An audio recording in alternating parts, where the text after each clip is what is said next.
Perkenalkan, nama saya Effendi kalau di KTP ya. Saya sebagai gali, penggagas, pencipta, dan founder dari Sukuraga. Ini adalah boneka yang menurut Pak Fendi itu sangat penting. Kalau anak-anak kita Indonesia untuk menjadi tahun emas itu harus berbudaya dan berperilaku benar. Maju negarana tapi maju oge no loba korupsina pan bahaya. Mulut tuh banyak bicara. Kalau yang lebih banyak bicaranya parah juga nya Pak Mul nih. Pak Mul namanya. Tapi bukan Mulyadi, Pak KDM kan gitu. Kalau aku sebagai wayang Sukuraga itu menjadi sebuah media untuk anak-anak juga supaya jangan hanya mengharapkan dibawa ke barak.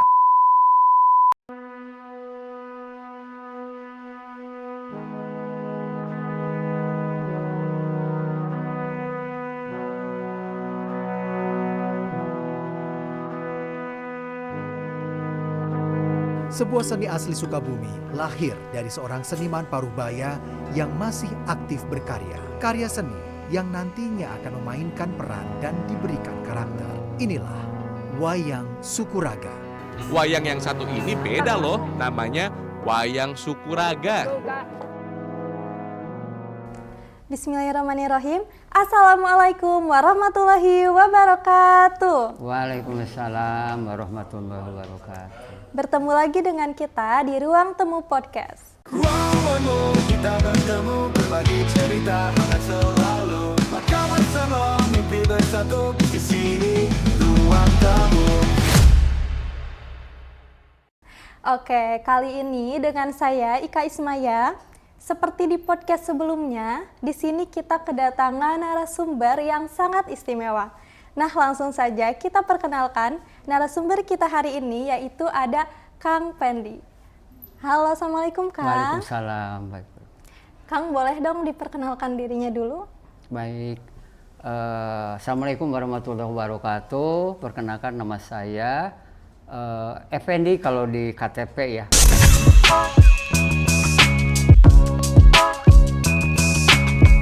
Dipanggil sehari-hari Fendi Sukuraga.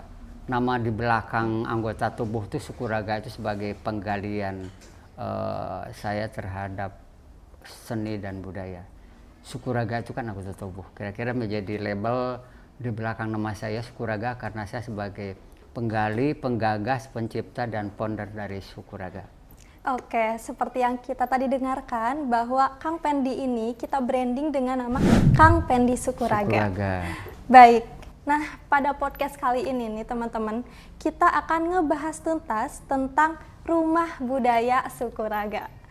Oke, nah Pak, sebelum kita ngebahas tuntas ya Pak tentang baik. Rumah Budaya Sukuraga ini, Pak di sini saya akan bertanya sedikit kepada Bapak terkait latar belakang dari pemajuan dari ekonomi kreatif itu seperti apa sih menurut Bapak? Oke, kayaknya untuk ekonomi tentunya karena kaitannya dengan rumah budaya itu juga kaitannya dengan kebudayaan ya.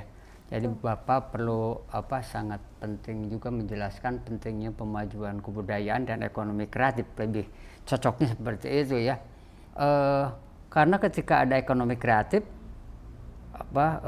membuat sebuah sesuatu dagang yang membuat sebuah nilai ekonomi yang berharga baik secara rupiah, tentu saja kalau tidak berbudaya juga kurang apik ya. Betul. Karena budaya salah satunya juga yang menjadi sebuah pengemas sehingga karena di dalam budaya itu ada seni, ada pendidikan, ada berbagai hal ya. Kalau kita tidak dikemas kreatif, tidak berbudaya, kayaknya kering. Betul. Ya, terus kalau budaya tidak kreatif, tidak ekonomi kreatif, susah laku. Betul. Nah, tentunya sangat berkait sekali.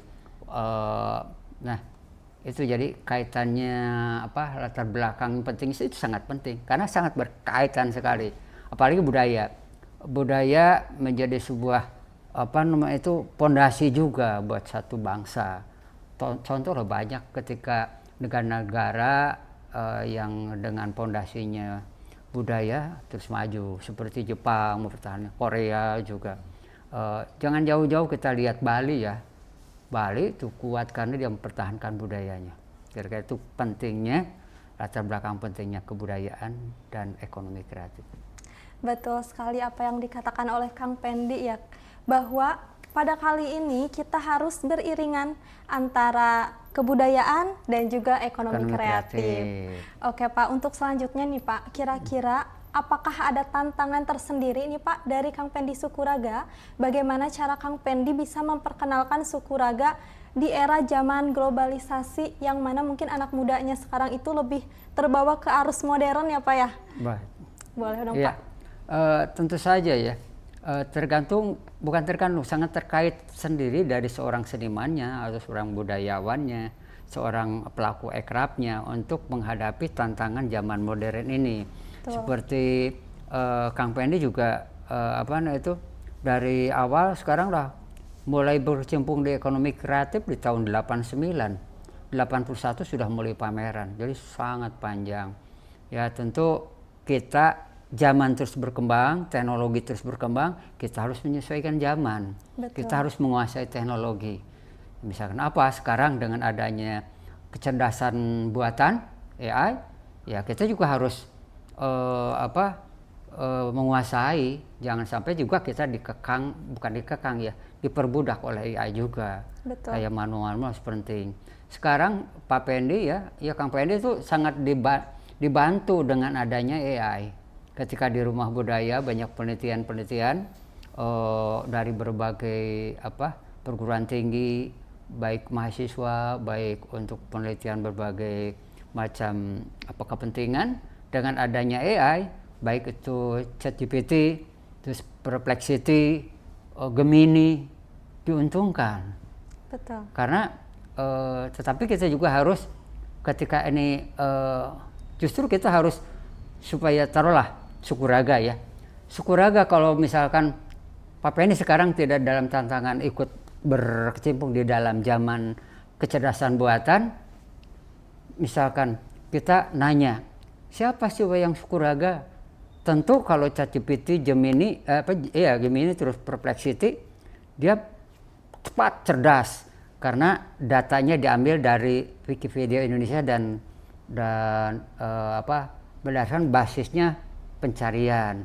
Kalau Perplexity ya, kalau ChatGPT juga kalau ditanya kan seperti akrab seperti manusia, tapi kan ketika salah kita harus benerin dulu. Betul. Benerin dulu baru dia terangkat itunya datanya sama dia. Oh, jadi kalau ketika salah jangan itu. Harus Jadi recheck lagi. itu yang tadi kalau mengenal tentang pentingnya zaman sekarang untuk kepada itu kita harus menguasai teknologi. Itu yang Pak Pendi, Kang Pendi jalankan, harus peduli terhadap teknologi, kuasai teknologi.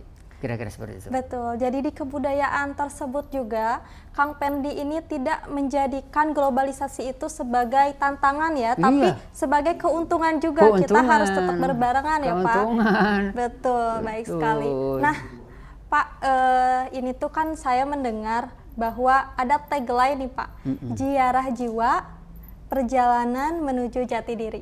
Nah Bapak boleh jelasin nggak Pak, kira-kira itu apa sih Pak? Ya, perjalanan jiwa Pulang ke Jati Diri. Pulang ke Jati Diri itu kan kita harus selalu intinya itu mengenal diri. Kalau ketika mengenal diri, kita mau kemana juga pulangnya juga harus karena akan pulang ya. Betul. Harus kita kembalikan juga kepada diri kita sendiri siapa.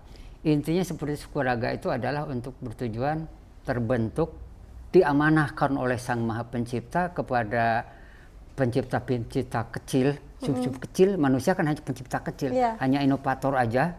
Nah itu adalah apa yang disampaikan itu mengenal diri. Ingat pada siapa yang lebih dulu menciptakan. Siapa? Ya itu pada Tuhannya. Nah dari situlah sebagai dasar kita untuk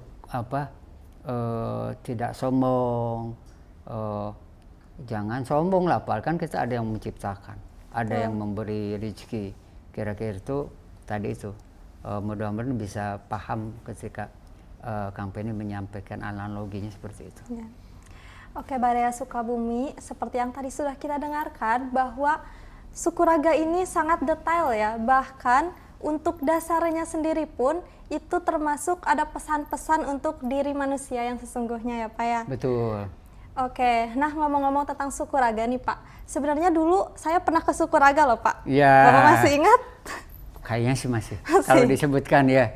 Oke, jadi dulu tuh sekitar tahun 2022 ya Pak. Pernah Pasti lagi main ke mahasiswa sana. ya? Iya, betul. Dan waktu itu Pak, saya pernah lihat-lihat di Sukuraga itu kan ternyata banyak ya Pak, bukan cuma lukisan-lukisan Iya, aja. bukan wayang juga. Betul. Nah, boleh dong Bapak jelasin sebenarnya Sukuraga itu apa sih? Mungkin teman-teman juga di sini pada penasaran kalau Oke, Sukuraga pasti itu apa. penasaran. Sukuraga. Sukuraga itu adalah anggota tubuh. Ya. Nih, sejatinya manusia itu adalah dalang. Wayangnya apa? Wayangnya anggota tubuh. Kalau ketika para orang soleh dulu, termasuk di sebagai referensi, manusia itu adalah khalifah. Terutama adalah khalifah dirinya sendiri. Betul. Kemudian khalifah jadi buat keluarganya, buat cucunya, buat semuanya berkembang. Yaitu manusia itu adalah dalang, anggota tubuh itu adalah wayang. Sukuraga bisa singkatan dari syukur terhadap raga diri kita, sejauh mana mengelola bersyukur terhadap diri kita yang diberikan oleh Sang Maha Pencipta itu Allah. Rek dibawa ke mana? Sedangkan kita diberi ketentuan bahwa dengan sukuraga ini, hei, karena kamu sebagai dalang, karena kamu sebagai pemimpin, rek dibawa ke mana anggota tubuh ini, kan gitu. Karena di suatu saat anggota tubuh akan menjadi saksi dalam kehidupan di alam abadi nanti. Sebelum masuk ke alam abadi, ditanya. Ditanya itu untuk mengadil, bukan hanya sekedar manusia ketika mau dihisab, tetapi ketika Allah pertama kali menciptakan sang manusia pertama, yaitu Adam, itu ditanya, misalkan Allah berkuasa menciptakan seperti tukang sulap, jadi orang bisa, kun fayakun. Tapi Allah menciptakan manusia itu dengan proses. Pasti orang sudah tahu dari tanah liat, kan gitu. Walau alam kita nggak tahu, seperti orang bikin diemplek-emplek, nggak tahu ya kan. Diemplek-emplek gitu ya. Kemudian berbentuk anatominya. Yang jelas proses. Ada prosesnya. Ada proses. Sang Maha Pencipta, itu kita bisa gali bahwa betul-betul Allah itu menyukai tentang proses. Nah makanya dibuatlah si wayang itu, wayang manusia. Kemudian ditiupkanlah rohnya, baru bentak. Kemudian bersin. Kemudian ditanya oleh Sang Maha Pencipta, mana saha, kurang saha. Itu ada loh di hadisnya, ada ditunya. Cuma kan kita bukan berbicara masalah itu. Itu bisa dipertanggungjawabkan. Ya Nabi Adam berkata, ya aku hanya Rob yang hanya ciptaan engkau ya Rob. Hanya sebagai manusia aja yang ciptaan engkau. Jadi rek dikumahakeun mangga merecanya ada orang mengansa ukur sebagai karyamu leman gitu. Nah itu lulus pertanyaannya. Sebelum manusia diciptakan akal. Akal juga ditanya, mana saha orang saha. Sama jawabannya seperti Nabi Adam. Sebelumnya juga bersamaan itu diciptakan juga nafsu. Maneh saha orang saha, cek nafsu apa jawabannya? Maneh-maneh urang-urang. Balagugban. Nah itu proses yang mengatakan sehingga sekarang itu perang yang paling hebat, yang paling besar, yang paling sukar dihadapi oleh manusia itu nafsu. Makanya dulu aja Sang Maha Pencipta memberikan contoh besar bahwa menciptakan nafsu itu belagu kita si nafsu. Allah mah berkehendak cuma memberikan sebuah gambaran. Entong khawatir ketika manusia itu sulit mengekang hawa nafsu, memerangi hawa nafsu. Karena kami pun, mungkinnya Allah pun juga menciptakan itu adalah begitu disepelekan eta kusi nafsu. Maneh-maneh orang-orang saha cenah. Berubah akhirnya diambil lagi, masukin di ke panas yang luar biasa, ke neraka mungkin ya. Udah beribu tahun, angkat lagi. Tanya lagi, masih berdegong kene. Ketiga kali baru. Nah itu jadi adalah sebuah proses menyampaikan kepada kita sebagai manusia. Dan ketika pas zaman Rasulullah ditanya oleh sahabat, wahai Rasulullah, ketika perang Badar ini sudah selesai, apakah ada perang yang paling besar? Jawaban Rasulullah apa? Perang melawan hawa nafsu. Betul Gitu. pemirsa. Jadi benar-benar dalam ya Pak pesan dari Sukuraga tersebut. Betul. Oke, dan ngomong-ngomong tentang proses nih Pak, kalau boleh tahu Sukuraga itu mulai Bapak geluti itu dari tahun berapa Pak? Kalau proses ya mungkin Bapak singkat lah ya, karena ada biografi Pak Pendi ya, biografi Kang Pendi itu setebal gini ditulis oleh mahasiswa Udayana bagian sejarah, tebal gini kayak kalau dokter apa sih disertasi. Tebal segini. Nah, jadi wayang Sukuraga itu pada awalnya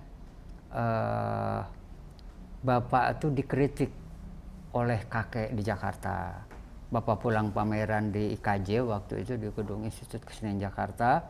Lukisan tuh nggak banyak di Baku Sukabumi, ditaruh di Manggarai di kakek Bapak ya. Kemudian dikritik, hei cenah maneh ngalukis eta loba apa bernyawa. Engke sia eta lukisan menta nyawa cenah. Waduh itu saya takut itu, jadi kan galau ya. Waduh gimana, saya udah sekolah jauh-jauh ke Jawa ya, ke Jogja, tiba-tiba disingsieunan seperti itu. Nah tetapi akhirnya timbullah kreatif, berpikir kita betul hidup itu dibantu oleh anggota tubuh. Nah anggota tubuh, kemudian maknya lamun ogat gambar nanti dipretel, dimutilasi. Meureun moal hirup. Nah, jadi Bapak bercerita tentang anggota tubuh itu di frame pakai layer. Potong-potong. Kalau sekarang anak grafis mungkin pakai layer ya.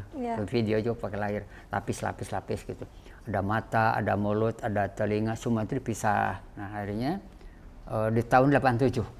Di tahun Pertama 87 sudah mulai menggali anggota tubuh. Nah di situ 87 kemudian di 93 dianalisa lagi, dialog sama dia karena Bapak adalah hobinya baca koran, baca buku, baca kitab suci juga. Pokoknya saking Bapak hobinya baca, apalagi koran tentang artikel budaya dulu. Akhirnya Bapak harus nongkrong di tukang koran. Dulu seminggu 3 kali nongkrong di tukang koran. Wow, keren. Pakai topi gini, dari dulu hobinya gini. Udah jadi ciri khas ya Pak? Iya dari dulu, dari tahun 80-an udah seperti itu, sehingga Bapak itu dijuluki sampai sekarang kalau ada orang-orang yang dulu si Penny tukang koran. Gitu, Penny tukang koran. Bapak nongkrong di beca, Penny tukang beca. Jadi banyak sehingga jadilah wayang kulit Sukuraga itu. Jadi, tahun 93 jadi lukisan wayang, tahun 96 jadi lukisan 96 jadi bentuk wayang. Cuma prosesnya tidak langsung menjadi wayang, jadi dipertunjukkan. Tahun 95 Bapak kerjasama dengan Institut Teknologi Malaysia. Jadi didiskusikanlah di kajian seni lukis dan seni reka di UITM. Dulu mah ITM, dulu sekarang jadi UITM. Didiskusikan bahwa ini tuh katanya pelakon betul. Makanya Bapak langsung percaya diri, langsung dibuatkan wayang. Sebelum ketika pameran tunggal di Malaysia juga tahun 95, Bapak ada salah seorang dalang di Sukabumi, mungkin seorang udah tua lah seusia Bapak, namanya Aswan. Kalau para budayawan di Sukabumi pasti hafal namanya Aswan. Kalau masih melihat nanti podcast ini, Kang Aswan, terima kasih. Walaupun goleknya nggak saya gunakan karena terlalu berat kalau wayang Sukuraga pakai golek gitu. Nah itulah prosesnya panjang dari 87, 93, 97. Nah kalau berbicara kapan Pak mulai publikasi, Pak Pendi kapan nih? Nah mulai publikasi ke seluruh, mungkin dilihat jutaan orang. Gila ya, jutaan orang. Pakai apa? Dulu mah belum ada internet, belum ada majalah, yaitu diundang oleh RCTI di Senayan. Tahun 97. Itu sudah dengan program acaranya buka mata, buka telinga. Saya nggak nyampaikan itu, tapi itu proses ya. Kalau yang belum ingin tahu Pak Pendi lagi muda, Kang Pendi lagi muda, culun gitu lagi ngawayangnya, wah gitu searching di program buka mata, buka telinga ada kok gitu. Oke, keren ya Kang ya. Nah Kang, ngomong-ngomong nih, dari tadi kita udah ngobrol panjang lebar nih, Kang Pendi itu sebenarnya disebut seniman, apakah guru atau apa, boleh dijelaskan? Macam-macam, apalagi sekarang ketika Pak Pendi sekarang karena mungkin udah tua ya, harus betul-betul searah juga dengan para kiai juga berdakwah. Ini kok yang suka juga berdakwah di kelompok Pak Pendi kan sebagai komisi di MUI, sebagai komisi budaya, sebagai sekretaris MUI kota. Ya, akhirnya orang-orang juga mengatakan orang mau disebut kiai, dan bukan kiai itu, tapi diberi lahan, diberi kepercayaan sebagai seorang kiai, tapi melalui budaya. Betul. Gitu ya, di kelompok-kelompok pesantren apa-apa. Sehingga kita berbicara di pesantren-pesantren juga, bukan hanya sekedar ngewayang di umum, tapi ketika berbicara dengan komunitas, Kang Pendi berarti pelaku ekraf, itu kan pelaku budaya. Tapi kalau ketika secara formal gitu lebih banyak mengatakan kayak di kepolisian, di mana ketika sudah tidak akrab ya, budayawan gitu. Ya itu kan secara panggilan. Betul, luar biasa sekali. Jadi Sukuraga ini memberikan pesan kepada para penontonnya, yang dimana pesannya itu pasti sangat bermanfaat untuk kehidupan kita di dunia maupun di akhirat ya Pak ya. Amin ya Allah Rabbal Alamin. Kalau sekarang itu target kunjungan ke Sukuraga itu kira-kira siapa sih Kang? Targetnya adalah semua orang lah ya. Karena gini, kalau untuk kenapa bilang semua? Karena kalau bagi kita yang sudah dewasa, bagi remaja itu adalah cermin. Cerminnya itu anggota tubuh kita sudah pernah dipakai apa sih? Jadi kudu diingatkan kita tuh cermin, ulah kamalinaan nya menggunakan Sukuraga itu jadi penting. Nah itu target kepada yang sudah pada balik, sudah pada remaja dan orang tua, supaya eling Sukuraga sebagai cermin. Jadi targetnya itu. Kalau untuk anak-anak seperti Bapak tulis di sini, targetnya adalah anak-anak untuk membentuk pribadi yang anak yang berakhlak mulia, solehah. Jadi anak-anak kecil kita harus dibawa nih ke sana nih. Jadi jangan punya cita-cita aku punya anak soleh, tapi kumaha carana? Ya harus didongengan dari awal, kumaha kisah-kisah Rasul, kisah-kisah orang-orang yang soleh gitu. Ya target Pak Pendi itu adalah semua audiens yang untuk kepentingan pendidikan karakter, berakhlak mulia, kreatif, berbudaya dan sebagainya. Oke, jadi targetnya itu bukan hanya orang dewasa seperti anak kuliahan, bukan ya, iya. Tapi ada anak kecil juga. Lupa tuh. Nah, ini Pak Pendi bawa Sukuraganya, boleh Pak diperagain? Boleh. Ini kan wayangnya mungkin Baraya ya, teman-teman podcast Baraya di Sukabumi. Wayangnya kan berbeda dari kulit. Ini Kang Pendi bikin membawa sebuah contoh yang ramah untuk anak, yaitu boneka. Jadi ini adalah boneka yang menurut Pak Pendi itu sangat penting jika setiap sekolah itu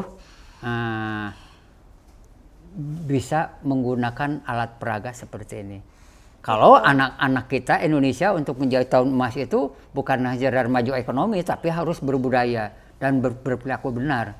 Ulah nanti kalau maju negarana tapi maju oge no loba korupsi na pan bahaya. Yeah. Jadi perlu ada ini. Nah dikasih mulut. Mulut tuh banyak bicara. Kalau yang lebih banyak bicaranya parah juga nya. Kan gitu. Ya kalau tapi dia tidak tahu prakteknya, hanya banyak ngomongnya. Jadi akhirnya si omon-omon kata. Gitu. Jadi nih kami mulut. Pak Mul nih. Pak Mul namanya. Boleh. Oke, namanya Pak Mul ya. Pak Mul boleh. Karena kalau kan dari laki-laki ya. Iya. Ya, Pak Mul. Nih, Pak Mul gitu. tapi bukan Mulyadi, boleh juga lah kalau bukan Pak KDM kan gitu, jadi sama-sama saudara mulnya nih gitu. Aku lebih senang nih Pak KDM kalau aku sebagai Wayang Sukuraga itu menjadi sebuah media untuk anak-anak juga supaya jangan hanya mengharapkan dibawa ke barak. Ke barak paling nanti juga selesai, beres itu. Dengan karena nih lihat anggarannya, waduh bengkak anggarannya. Ini yang preventif nih Pak KDM nih, Bapak Aing, kan? Boleh kan kita berbicara ya? Boleh. Iya, Bapak Aing gimana nih? Untuk sekarang nih itu harus anak-anak itu betul-betul lain disingsiona, diajak ngobrol kan anak tuh seneng dongeng, seneng visual nih. Kuring, mulut kan gitu. Lebih seneng kalau ditanya teh, mulut senengnya apa? Misalkan jajan, makan, ya kita juga harus jaga. Makan tuh makan apa? Sumbernya dari mana? Kalau makan di sekolah, hati-hati jaga kesehatannya kan itu. Bisa sekat perut. Iya. Kata si mulut ngomong ke tangan, anggap tangan nih. Tangan, tolong ambilkan makanan. Siap kata tangan. Tapi awas kata si mulut itu. Cuci dulu. Nanti kalau nggak cuci, bawa bakteri, aku nanti muntah kan gitu. Itu harus jaga kesehatan. Itu. Jadi Betul. ini mudah-mudahan menjadi sebuah media untuk alat peraga untuk menuju kepada anak-anak yang cerdas, empati, rasa syukur, imajinatif, akhlak mulia. Gitu. Kita punya program di Rumah Budaya Sukuraga. Oke, anak-anak yang segede saya aja suka Pak. Iya, apalagi yang kan? kecil ya. Cermin loh itu. Oke, boleh dilanjut lagi apa ya? Coba saya tanya dulu ya. Boleh. Ini kayaknya biar sama juga seperti yang nanya kepada Auden nih. Sekarang usia berapa? Sekarang 15. Sekarang 24 Pak. 24. Oke, masa baliknya kalau perempuan berapa? 9 tahun. 9 tahun. 24 diambil 9. Udah Mati-matikan. 15. Hah? 15 tahun? Iya. 15 tahun kita sudah bersyukur enggak? Selama 15 tahun. Sakitnya berapa bulan, berapa hari? Paling sedikit ya? Iya, sedikit. Nah, dikit ya. Kita harus bersyukur ya terhadap, makanya Sukuraga. Harus bersyukur kan? Betul. Terus dipakai, kalau kita jumlahin, jumlah loh, nanti akan ditimbang. Udah dipakai kebaikan ke keburukan. Aduh, takut Pak. Itu gitu loh pemirsa. Itu Iya, kan betul. sahabat-sahabat ruang temu di podcast di Baraya di sini harus ingat loh itu. Sukuraga itu cermin. Betul. Gitu, cermin loh itu. Saya berharap mudah-mudahan Kang Bobi ya sebagai wakil wali kota yang sudah pernah ke Rumah Budaya juga, pernah ke Kampung Sukuraga juga. Saya senang ketika Pak Bobi menjadi ini, sangat respect ya. Ketika Rumah Budaya kan sekarang Kampung Sukuraga punya jalan, punya gedung yang bagus, besar. Wah ini Kang, bagus cuma jalannya. Wah berarti kan Kang progres kan jalannya. Wah saya jadi semangat. Gitu ya alhamdulillah. Kang Bobi ada di pemerintahan wakil yang bagian kebudayaannya yang harus meraih ekonomi kreatifnya. Makanya suka ada terima kasih kepada Pak Wakil yang bisa mengimbangi untuk kemajuan kebudayaan dan ekonomi kreatif. Oke, baik. Dampak dan harapan Kang Pendi nih untuk Sukuraga ke depannya itu seperti apa sih Kang? Sukuraga ke depannya ingin terus, karena ke depannya saya itu ingin punya pesantren budaya. Masya Allah, sangat mulia ya. Amin. Baraya cita-citanya. Itu. Sekarang juga sudah banyak orang-orang dari Jampang, dari mana itu untuk mencapai pendidikan S1 ke Jepang, kita bimbing dulu. Ada 18 orang sekarang. Udah 18. Di sana. Ya itu ingin menjadi Pak Pendi ya, udah ngobrol dengan teman-teman di MUI yang satu komisi. Wah betul Kang, katanya bagus. Dia seorang pendiri Lemka. Dulu aja Lemka itu didirikan sebelum jadi pesantren hanya kayak kursus gitu. Iya. Mungkin aneh kalau orang, kok ada pesantren tentang kaligrafi? Ya itu kan sama, pesantren bukan sekedar tentang akhlak, tetapi adalah melukis kaligrafi disatukan dengan pemajuan untuk akhlak-akhlak itu kan, ngajinya, membaca Al-Qur'annya. Sama juga nih Sukuraga berharap ke depannya menjadi pesantren budaya. Oke, semoga harapan Kang Pendi yang tadi disampaikan dapat terwujud ya, Amin Kang. ya Allah. Amin, amin, Kita amin. bantu aminkan. Baik, nah dan untuk selanjutnya nih Kang, tadi kan kita udah ngobrol panjang-panjang, udah dikenalin juga nih, tadi ada salah satu wayangnya ya Kang ya. Betul. Sangat luar biasa dan sangat menginspiratif. Nah mungkin yang terakhir nih Kang, pesan dari Akang tersendiri untuk Baraya semuanya. Ya, pesan ya dari saya bahwa karena kita itu untuk bekal kita maju, untuk maju baik anak-anak, baik kan kemajuan itu tidak terlepas dari anggota tubuh, juga harus diajak anggota tubuh. Dan ada satu sebagai bukan tombak ya, alat mungkin ya, alat dan jimat untuk orang itu maju berhasil untuk kepentingan dunia dan akhiratnya, kudu lempang. Apa tuh kudu Kudu lempang? lempang. Kudu lempang itu salah satu kesenian di Sukuraga. Jenisnya seperti kuda lumping. Kalau kuda lumping itu bentuknya kepalanya kuda. Kalau kudu lempang mah kepalanya kaki. Jadi harus harus mengarah. Jadi kudu lempang. Lamun urang boga kayang ulah cicing cingogo ukur ngadago. Lempangkeun matana, lempangkeun telingana, lempangkeun mulutna, lempangkeun tangana pancetkeun dina hatena. Itu. Coba jabarkeun. Itu sahabat-sahabat ya di rumah suruh bikin komen aja di sini ya, di podcast bawahnya itu. Apa sih kudu lempang itu? Pasti jawab lah. Gitu. Kira-kira seperti itu. Oke, seperti yang tadi kita dengar, pesan dari Rumah Budaya Sukuraga ini sangat simpel tapi sangat bermakna, yaitu kudu lempang, yaitu kita hidup harus punya arah. Betul. Baik, dan mungkin cukup sekian. Kami ucapkan banyak terima kasih Pak Pendi sudah hadir. Dan Rumah Budaya Sukuraga bukan sekedar tempat, melainkan ruang kembali mengenali jati diri. Dan mengenali jati diri merupakan proses mengenal alam yang melalui budaya kita pulang pada manusia yang seutuhnya. Amin. Terima kasih. Wassalamualaikum warahmatullahi wabarakatuh. Waalaikumsalam warahmatullahi wabarakatuh.